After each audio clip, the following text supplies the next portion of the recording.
तो वास्तव में सामायिक शरीर की क्रिया का नाम नहीं है। सामायिक माने होता है समता भाव पूर्वक राग द्वेष से रहित अपने स्वरूप में एकाग्र होना, इसका नाम सामायिक है। उसे ही चारित्र कहते हैं। स्वरूपे चरणम चारित्रम, अपने स्वरूप में लीन होना ये चारित्र है, उसे ही सामायिक कहते हैं। कोई अंतर नहीं है। लेकिन व्यवहारी जन वास्तविक सामायिक को तो पहचानते नहीं।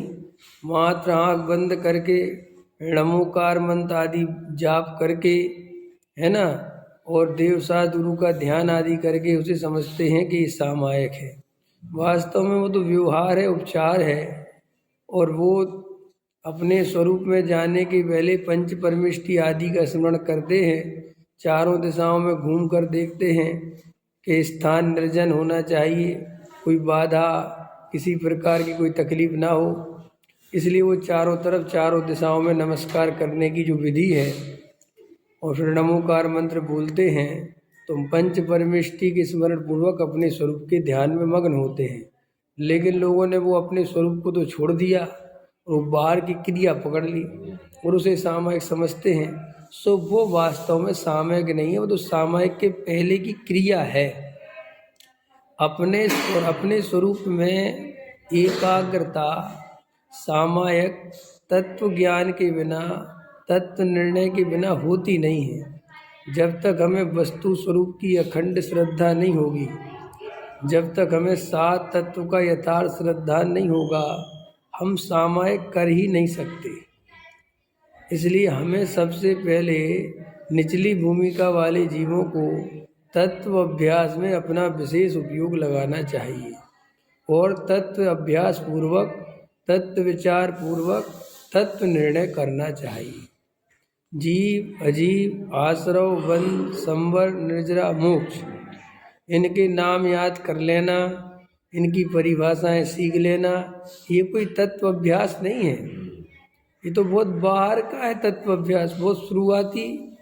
फिर तत्व अभ्यास क्या है कि जो तुमने पढ़ा है जीव अजीव भिन्न भिन्न, तो अब वो भाव भाषण में लोगे वो जीव अजीव भिन्न भिन्न है कि नहीं, समझ में आया? अब देखो कि जीव कौन है, अजीब कौन है, थोड़े बच्चों को बोल देना जीव अजीब कौन है, ख्याल में है ना? तो आपको वो क्या है देखना पड़ेगा कि भाई जीव अजीब भिन्न भिन्न है तो कैसे है, ख्याल में है ना? खाली नाम याद करने से काम नहीं चलेगा। आपने नाम याद कर लिए, आप सोचते हमें तो पता चल गया, नहीं। आपने बोला आश्रव तत्व, तो आपको आश्रव तत्व क्या है? राग द्वेष के परिणाम ये आश्रव हैं, तो ये मेरे में है कि नहीं? और ये इसमें लिखा है कि राग द्वेष आकुलता रूप है, तो वो मुझे आकुलता होती है कि नहीं होती? कसाय के कारण उसको देखो, बार बार पहचानो। ये इसको कहते हैं तत्व अभ्यास।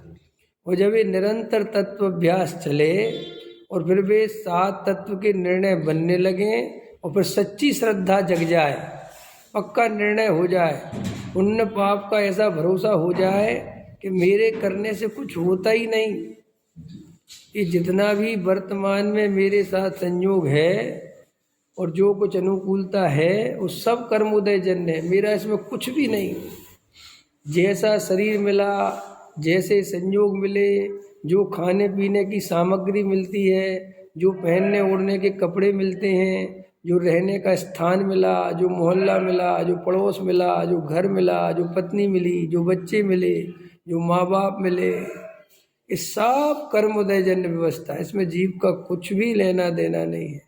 इसलिए हे जिनेन्द्र देव, मैं से बदलने में असमर्थ हूँ, ये मेरे अनुसार कोई परिणमन करने वाला नहीं है।